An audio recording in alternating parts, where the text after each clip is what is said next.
Hello and welcome to the Game of Thrones Tower of Babble breakdown. Today we're talking about Season 3, Episode 8, Second Sons. But before we get into it, I'd like to thank all of our new listeners. If you're new here, I have never read the books. Dan has read them twice, so we give kind of two perspectives on it and break down each episode scene by scene, then talk about it as a whole and how it fits into the Game of Thrones mythos and universe. If you like this stuff, you might like our other podcast we do.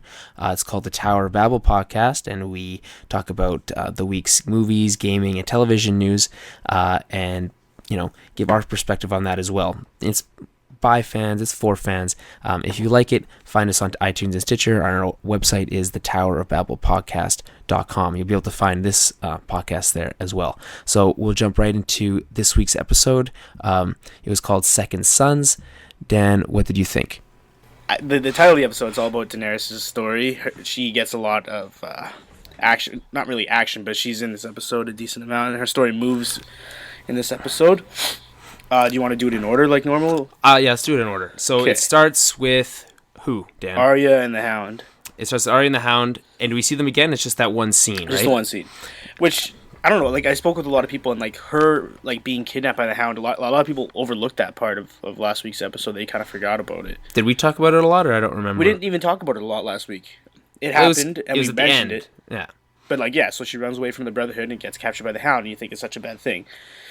And then, in that scene, he just says that he's no longer with the Lannisters and all that stuff, and he's taking her to the twins where she wanted to go. He's taking her home, and he's just going to get paid. So it's kind of a silver lining. Like, I mean, she hates the guy, so she has to ride with him for a while, but he is taking her home. Yeah, well, it starts with her wanting to, like, bash his skull in with a rock. Yeah. Which probably wouldn't have worked anyway, let's be honest. She's not really that strong.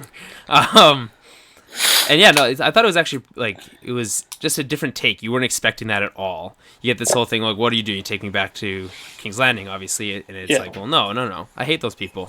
I'm just going to take you. I'm going to get paid. You can live your life, whatever. Just stop, being a brat, and we'll get through this fine. Most people haven't really liked the Hound. Like, just... Well, he is a bad guy. He's not a good guy, but he did help Sansa. Yeah, which you mentioned that. Yeah, which you think back and you kind of like overlook that, but like they had like I think he kind of digged Sansa for a bit back then. I think there was a bit of a there's a part where he even offered to get her out of there. Yeah, he said she could ride away with him, and like she refused him because she also hates him because he was such a bad guy. Yeah. That makes sense. I mean, but at the same time, she would have been dead if it wasn't for him. So I mean, no, yeah, he did save her. And not really the most grateful. What I thought was a missed opportunity with this scene is when he tells Arya what's happening with her family. I thought, like, from the creator's standpoint, they probably could have had him mention a couple of the other weddings because there's a lot of weddings being planned right now, right? Just to give like people some so people. Does he know about those other ones? Yeah, he well, if he found out about Rob's wedding, he could easily have found out about the others. They're much bigger news, right? That's true. They're the big ones. He could have said like, "There's a lot of weddings going on right now." So just because Arya wouldn't have any of that information. But at the same time, he probably would have heard about Rob's wedding because he's in that part of Westeros. In the Riverlands. The Riverlands aren't too far away from King's Landing. But at the same time, yeah, I don't know. I guess it's possible that. It's not a big deal, regardless. But the whole thing, Joffrey and Marjorie's wedding is obviously huge for everywhere in the kingdoms. And Tyrion and Sansa, because that's her sister, right? He could have mentioned that, like, so he's not all a bad guy. He could have been like, I think teasing her with that. He would have said if he knew. My assumption in that case is that he just doesn't know. Maybe, or he's just holding it back for I don't know, for later. I don't know, but reason, then Tyrion and Sansa's wedding was this episode too. Yeah, so which is. So the episode mostly concentrated on three main storylines, and then had those two bookends. It had Arya at the beginning, and it has Sam at the end. Sam and Gilly at the end. But the rest of the episodes would jump back and forth between Sansa's wedding and Daenerys, and what was the other one? Stannis and Davos. Yeah, Stannis and Melisandre. Okay, so. What was the next scene right after Arya? Was it we go right to King's Landing after that, or I feel like it was Daenerys. I don't know. We didn't. It's possible. It doesn't really matter. Let's talk about what happened in King's Landing with Sansa and Tyrion's wedding. Okay. Well, in King's Landing, Cersei's miserable. and she's still acting like a queen bitch. The first scene in King's Landing is Marjorie talking to her, and they do the whole like, they're pretending to be friends, but they really aren't kind of deal, right? That happens a lot in the show because they have to be all prim and proper in the capital, and they have a nice little conversation where it's essentially Cersei is like threatening her and reminding her of what happened to other families who have, tried to gain power like the Tyrells have. And then at the end, she just says, I'll have you strangled in your sleep. So like she drops all postury and just straight up says it because she's sick of that kind of stuff. Was the Reigns of Castamere, is that a song that they've been singing in the... I like that that they tied that together. So we've heard about this song that they've been singing before, and now it's given context in a way that's now like... you know the story of that song. You hear the song in Season 2, Episode 9 at the end of the Blackwater episode. They sing it during the credits? Yeah, at the end of that episode, the credits song is the Reigns of Castamere, some cover. I don't know who did it. It's done by some like folk band. Yeah. But that's the kind of stuff that I like. So it wasn't only was it just exposition to give us more context of what that means. It was also done in like a sinister, like evil way. So that was pretty cool. Also in the capital, it goes to Tyrion and Sansa's wedding. He has a whole scene where he has to talk to her and he has to get Shay out of the room and like try to console her and tell her, he won't be cruel to her like the other Lannisters have been, but she can't love him, just because of him being a Lannister and all this other stuff. So it's like we both hate this situation. There's nothing we can do about it, so we might as well just get drunk. Drunk and we might as well enjoy some wine. Well, yeah, exactly. It's like there's nothing we both. I don't want to be here. You don't want to be here. So we might as well make the best of it. Essentially. Yeah, and he does, or he tries to. She doesn't really know how to deal with that. She doesn't really know what to do. And Joffrey is still tormenting her.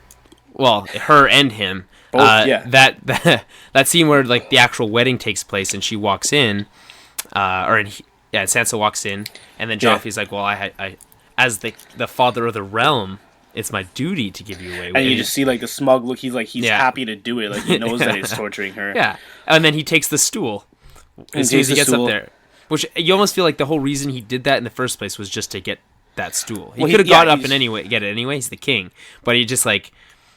Yeah, God. He just found a way to torture both of them. Yeah. In the books, what happens in this wedding sequence is there's no stool. It's just like Tyrion tugs on Sansa's dress to get her to kneel down, and then she like for like a brief little moment she just like refuses to do it. Yeah. Like she just has too much pride to do it or whatever, and he gets all embarrassed.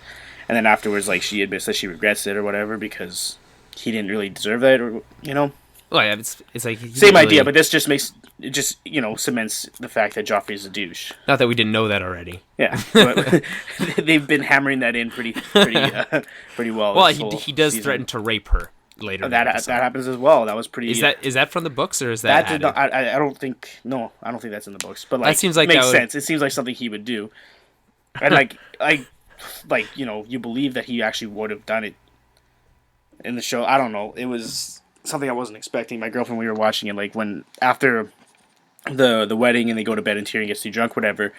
Shay comes into the room, but when there's like a knock on the door, she thought Joffrey was coming in and she was like freaking out. Is that? Oh, that's what that was. Oh, okay, that kind of makes sense. Earlier though, Tyrion stabs a knife into the table when Joffrey. What does he say that? He says, it's the bedding ceremony. He's talking about the thing about weddings in Westeros. I don't know. They do the whole wedding ceremony, but at what we would call the reception, there's a bedding part where all the men grab the wife, the bride, and tear her clothes off and bring her up to the bed, and all the women grab the dude, the husband, and tear all his clothes off, and that's their they have to do it. So, wait, is it in front of everyone, or is it like no? They rip off all their clothes and take them to bed, and then they leave them alone and let them do their business. So that's what Joffrey wanted to do, and then Tyrion wouldn't let it happen. That makes sense. And then so he stabs a knife into the table, and he says that Joffrey would be fucking his own wife with a wooden cock. Yeah, he says he's going to cut off his dick. Yeah. And there's been a lot of talk about that lately. Well, not really, but it's happened. Last episode, yeah. Theon Greyjoy. Yeah, it's true.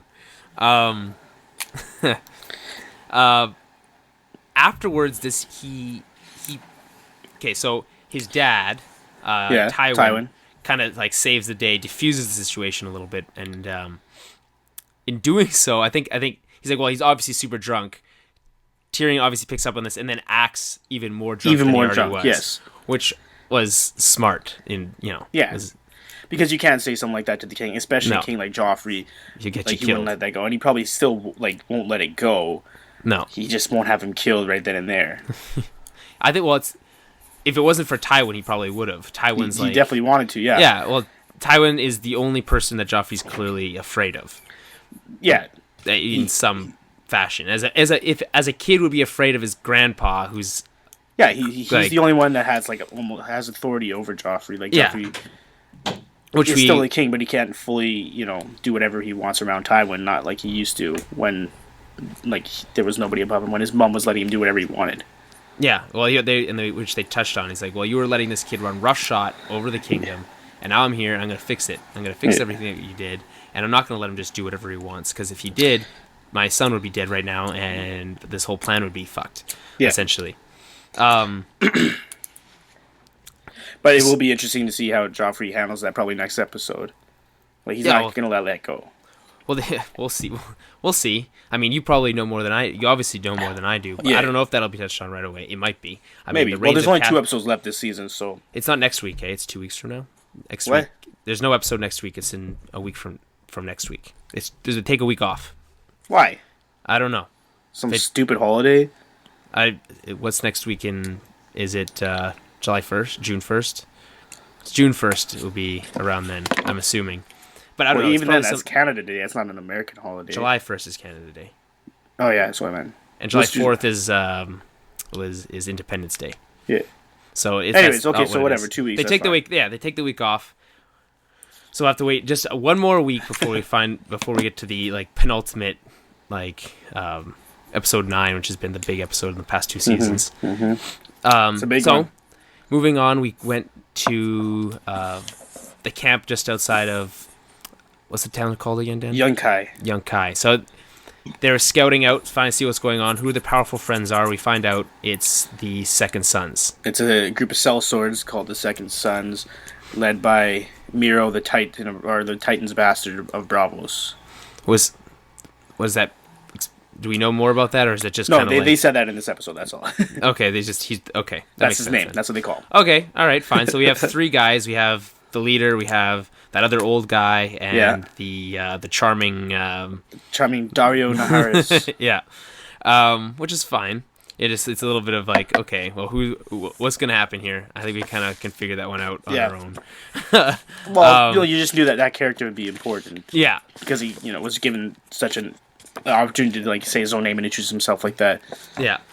The scene was interesting, especially because of playing off of what happened the week before when you had the slaver come in and talk to Daenerys, and it was played a completely different way. You had the dragons there with her, as intimidating.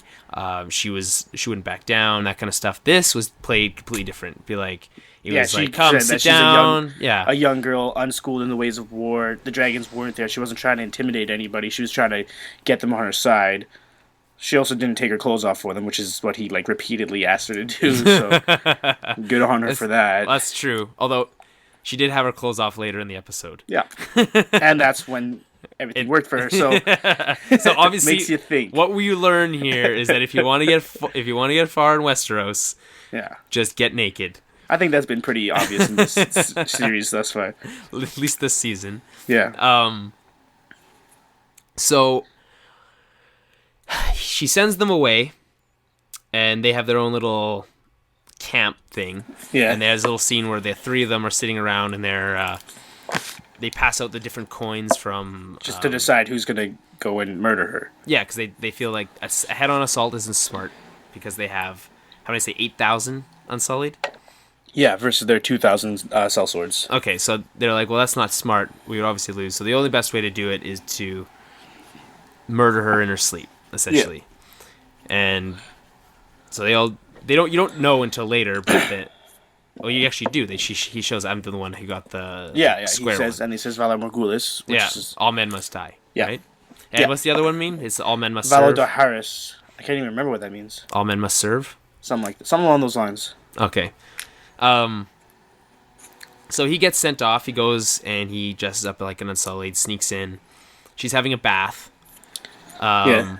Naked. Yeah. Her boobies. Yeah.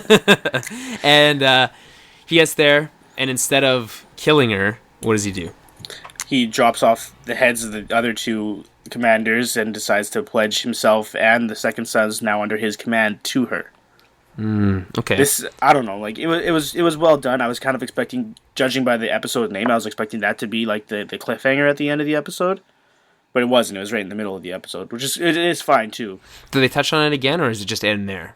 That's the end of Dany's story yeah. for the episode. That's what I thought. So yeah, so she has this new. It's what'll be cool to see is him as one of her commanders now. Like you already have Jorah and Ser Barristan and Grey Worm, the Unsullied. Mm-hmm. So now he's going to be one of those because that's and just another part of their army. And he's the prettiest of them all. He's the prettiest of them all.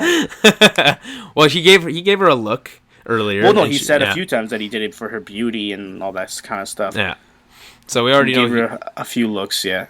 We already know Jorah has got a thing for her, so it's like we already have a love triangle, and there's no love going on yet. So, so yeah, we'll see how that changes things for her and everybody around her. Well, but either way, it's good news for her because her army expanded by 2,000-ish, and now young Kai is helpless. Is that your phone that just beeped? Yeah, it was. I'll turn it off. That's all right. We all forget every once in a while. So yeah, she has 10,000. Is she gonna sack young Kai? I guess she'll have to talk to the wise masters. They have no chance now, so we'll see how they handle that. But so she'll probably up her fucking demands, and then. Well, what she wants out of this is like she wants to free the slaves, and obviously she's gonna take whatever resources and crap she can that will help her on her quest. But she just can't stand the idea of slavery. Yeah, it's just very just the one thing she just can't stand. Yeah. So when she's done there, is she's in Slaver's Bay, is what I understand, right? Is there any other cities in Slaver's Bay? Other than do you want me to tell you, or do you want? Well, I don't know. I don't know where she. I don't know where. I could go look. There's at a plenty map. of other cities in Essos where she is. In the books where she is, there are 3 cities along Slaver's Bay. 3 main cities. Yeah. What is the third one that we haven't been to? The third one is called Meereen. They mentioned it. It was one of the coins was from Meereen. Another coin was from Volantis, which is further west. So we'll see what happens. Well, you know what happens, but I don't know because I'm not sure the way that they've done Yunkai is very different in the book, and I'm wondering whether or not they may have just merged Yunkai and Meereen as one city just to make the story move a bit faster.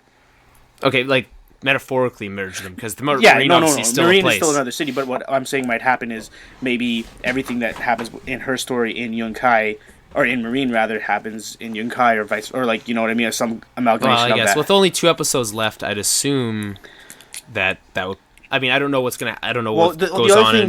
The other thing with this season, I know it's not a direct translation of the books, but Book 3 essentially is broken up into 2 seasons. This is half of Book 3. Okay. That we're witnessing. So this stuff with the weddings and all that is happening halfway through Book 3. Okay, so we still have we still have another half a book in a whole for the next season. But like, there's also like bits of season or Book 4 and even Book 5 that have been in the show, but just little bits. The main story is this half of Book 3. Okay, well, the books take place simultaneously. Some of them take place. No, only Book 4 does. Book 4 kind of takes place. Like Book 3 and 5 follow each other directly, temporally, and Book 4 is kind of right in the middle of both of them. Okay, it's like it's on the side. You have 3, 5, and then next to 3 would be 4. Yeah. Yeah. Okay. Just because for that book he decided to divide the books geographically rather than temporally. So Book 4 focuses on a certain geographic area, and Book 5, the beginning and Book 5 and the end of Book 3 focus on a different geographical area. In your opinion, is that a better thing or? I don't know. Out of all of them, Book 4 is my least favorite. It was kind of a tough, to get through certain chapters. It gets kind of boring. But Book 3 and 5 are awesome. 3 is my favorite book, and 5 is right behind it. So, Book 4 is not that bad. Book 4 has some good stuff in it. It just also has certain parts where you're just sick of hearing of the same characters. That's because part of separating it geographically, you're only focusing on certain characters, right? Yeah. So, like, certain people aren't in book 4 that you really want to know what's happening in their story, and that just gets kind of frustrating, I guess. That makes sense. So what was the final story that took place in this episode? The Davos and Stannis and Melisandre one. Last episode, Melisandre in a quick little scene revealed to Gendry that he has king's blood because he's Robert's bastard. So then in this episode, they arrive at Dragonstone, where Stannis is, and Davos is being held prisoner. And Stannis is aware of what Melisandre plans to do with this kid because there's power in his blood. And we don't know exactly what that means, but we've seen what her magic has been able to do in the past. So it's obviously powerful stuff, and it can't be anything good for Gendry. So you have Stannis come down and visit Davos in the dungeons. Yeah. He knows, he tells him about what she's planning. He's brought Gendry here, blah, blah, blah. And he says, well, I'm no fool. I might not be able to read, but I know that you're only talking to me because I know that you want me to tell you what she's doing is wrong. Yeah, that's why Stannis has kept Davos around, is for the hard truths. And, he knows that Davos he's not a yes man. He's not just going to say something because he doesn't want to offend the king. He'll just tell him exactly how he feels. And Stannis needs that around him because he can't just rely on what Melisandre's saying, because she has her own aim. Agenda, yeah. Also, it was super cute when he was learning how to read. It's like, I figured it out. Enough. So yeah, Davos counsels against killing Gendry. But before that happens, he's like, well, what has she done that is not proven that her god is real? And to be fair, speaking as from what we've seen, her god's the only god that's ever done anything, as far as we can tell. Out of all the gods and religions that we've been introduced to thus far, that one seems the most tangible for sure. Yeah, so it's like, well, you still don't believe that this. Watch, she'll prove to you. So the other side, though, it's not necessarily her god. It's just the supernatural side of it. Maybe she's a witch. Maybe she has some powers, but she says it's from this god. That's the same. Yeah, but that's possible. But then we have what's going on with Thoros, and that's even crazier. And they're both. As a viewer, just the red god is becoming much more, maybe not becoming much more powerful, but more prevalent and more noticeable. So rather than killing Gendry, though, the king. Melisandre decides to leech him, so she leeches him on his dick for whatever reason. I don't know why. Maybe the blood from there is even more powerful for some reason. But she does that, so she leeches him, and then Stannis has to throw the 3 leeches into the fire, and he says the names of Robb Stark, Balon Greyjoy, and Joffrey Baratheon, which are the 3 usurpers. Remaining quote-unquote kings. Okay. In the War of the 5 Kings, right? What exactly is a usurper? Well, someone who steals. Technically, Robert was a usurper. Robert usurped the throne from the Mad King. Okay, so really his claim to the throne is based off of someone. Yeah, it is. But Stannis, according to all the laws and everything, and given the fact that Joffrey and them are not actually Robert's children, Stannis is the rightful king. So anybody else claiming to be a king is a usurper of the throne. Okay, that makes sense. And he's like, and he's been told for the past who knows how long that he's the rightful king by the gods or whatever, the god, the one and only that's god. That's the thing. Yeah, that's what Melisandre's influence has done to him. He just says he doesn't want all this, but his god is making all this happen, making him do this. He has to be the one, or else everybody in the world dies. That makes sense. So, what else? Is anything else happen in Dragonstone? No, I think that's pretty well. I mean, Melisandre gets naked, but and then they leech him. I'm pretty sure that's the end of that one. Yeah, they don't really. Yeah, that's how the episode ends, isn't it? No, the episode ends with Sam. Oh, that's right, Sam. That's the last little tidbit, the little bookend. Sam with Gilly. He just can't. I just can't help but be just never happy with. He's just always an idiot. Always. Always a bumbling fool. Well, okay, so. They go and they get back to that tree, which is that the same tree from earlier? No, it's just a werewood tree. Oh, it's just another werewood. Okay, I just thought it was the same one that they're they all over pledged. The place in the north. They aren't so much down south, but in the north they're everywhere. Okay, so they find an abandoned or broken down shack, stay for the night. So they need to stay warm, and then at first Gilly's like, "Well, come on, we don't need to start a fire, big deal. Just come cuddle up with me. We can keep ourselves warm." Yeah, and then she's Sam like, doesn't know what to do with that. It's so very obvious what you do with that. And so he doesn't know what to do with that, and he's like, she's like, "Ugh, fine, I'll just start the fire," because she's like fed up with him to some degree. Also, because he was using big words that she doesn't know, and she doesn't like feeling like an idiot. That's right. I guess no one likes feeling like an idiot. We can all understand that. So she starts the fire, and everything's fine, and then the 100 crows just show up on the... A murder of crows. They're actually ravens, but it's not... Oh, okay, those are ravens? Okay. So it was a... What are they called? So what I don't know. Ravens they have is called a weird what? one. I don't know, but I know that rooks are called a parliament of rooks.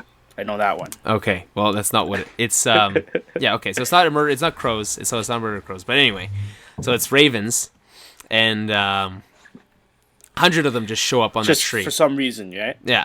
I mean, we don't really know what that means, because it's not like every time one of the White Walkers comes, there's a bunch of crows. That hasn't happened before. And it was on the that was a separate event. Like, they just came to that werewood, and they were all just going crazy, and then they shut up as soon as the other appeared. Okay, as the White Walker. Okay. Yeah. So the White Walker appears. He uses he's gonna stay back, and he just grabs the sword, and it shatters. Yeah. So he just uses his coldness to... I guess it's not really clear what their power set is. It's just that conventional weapons don't really affect them. You can't. So, okay, that's fine. What was his? Why was he after the boy? Well, we don't know that, but we do know that Craster has been sacrificing all his sons to the White Walkers. So there's something there. It's not clear what, but they like babies. They like baby boys. Okay, all right.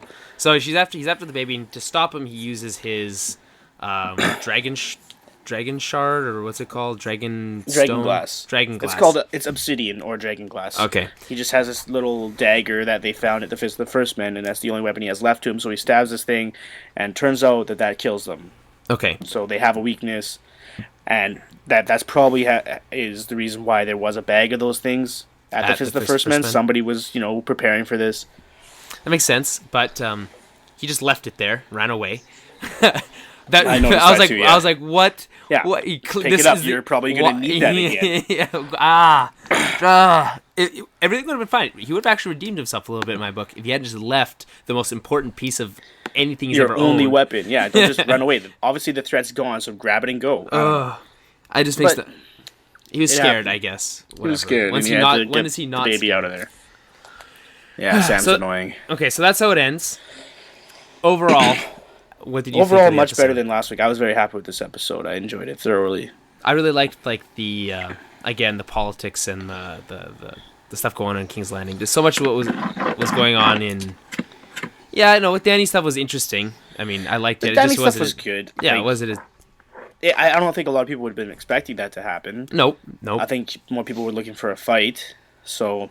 Well, we've only ever seen one battle on this show, and we're 3 seasons in, so... That's because that's not what the show's not about. It is more, like you said, about the politics and that kind of it's stuff. True, but they did show the aftermath of the one with Tyrion, where he got hit in the head with a hammer. Yeah. But that was in the books, right? That whole battle was in there? Even then, no. Even then, most of the battles in the books, other than the Blackwater, are more... referenced. Not all of them are. So there are battles coming up or whatever, but like a lot of the battles are just referred to, or like it's like their characters reflecting on the battle, remembering. It's like flashbacks almost. Okay, all right, that's fine. Blackwater for sure is in it though, but yeah, the show's more about the politics and more about like the characters. The Game of Thrones, if you exactly. will. So you liked it better than last week. I don't know if much better than last week. I didn't dislike it. It's not, these last couple episodes haven't. Okay, the last 2 episodes haven't really been as. I'd say the last 3, including this one, the last 3. But this one was the best of those 3. Like it kind of redeemed itself, like redeemed the show in my eyes a little bit. Yeah, that's fair. I mean, at least they got stuff done. I felt like last week they didn't really get much done. Well, I mean, they've been talking about those weddings for like half the season, so it's nice to see at least one of them's out of the way. Yeah. Other than that, the finding out that Arya is not in trouble again is kind of like relieving. It's like, oh, Yeah, finally, it was like little... even like the music kind of like you felt good after that scene. It was, Yeah, like nice heroic music. She's on her way home. You know, she's probably getting home sooner than she thought she would have because the Brotherhood was headed the other way. Are they? They're shoot that stuff in Ireland, right? Or is that? Yeah, in Northern Ireland. It looks so nice. Like it just looks like the most like it's pretty cool there. You were there just recently. I was in Ireland though, not Northern Ireland. Okay, so you didn't. But get it to is see... essentially it's the same place essentially. But yeah, I didn't get to go to any of the games. I went to we went to a lake.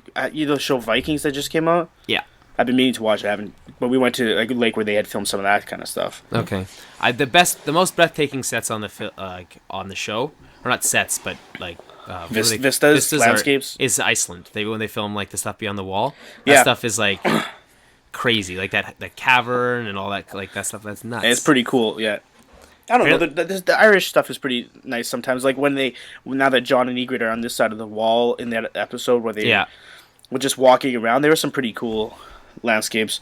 No, agreed. Apparently though, when they were filming in Iceland, they had to wake up at like 5 a.m. because they could only film during dusk and dawn to get those like bluish orangish skies. Yeah. So they would wake up super early, film like before the sun came up, get ready, film. Then they would take a break, then come back for sunset to film again. So they'd only get to sleep for like sections of the day instead of just like one long sleep. Not worth it though. I'd say worth it. I guess for it us. Looks cool. Yeah, it's worth it for me. I didn't have to do any work. I just get to enjoy it. That's true. And the stuff in is it Turkey? They film the stuff across the sea. No sea. I think it's in Turkey. It looks good. It's in Turkey. I don't know. I think it's in Turkey, is what I was told, or maybe it's not Turkey, but it's something. That was Croatia. Oh, maybe it was Croatia. But anyways. It's close. Turkey looks like that too. One of those stupid countries. And that's also like the way that they just make everything look like they have a city and they add the red keep on top of it and stuff. That looks cool. Okay, so if we have nothing else to say about this episode, do you have anything left to say about it? No, I don't know. Be excited for next episode, but yeah, we already are. 2 weeks time. Yeah, maybe we'll do like maybe we'll do a podcast next week. Game of Thrones thing next week is an extra bonus or something. We'll see. We'll let you know. We'll figure out if we have enough content for something like that. But yeah. We can do a talk about it for sure. Yeah, and if other than that, we'll see you guys in 2 weeks. Follow us on on Twitter at Tower Babblecast. We're on Facebook. Visit our site. Dan's writing a review. It'll be up tomorrow. Yeah. TowerBabblePodcast.com. In the meantime, check out our full podcast, which is just the Tower Babble Podcast. And that's on iTunes and Twitter. Not iTunes and Stitcher, not Twitter. Yeah. We will see you guys in 2 weeks. Stay frosty. Okay. Today's Game of Thrones theme was performed by Break of Reality. You can find all their work on YouTube and iTunes, as well as on their website at breakofreality.com.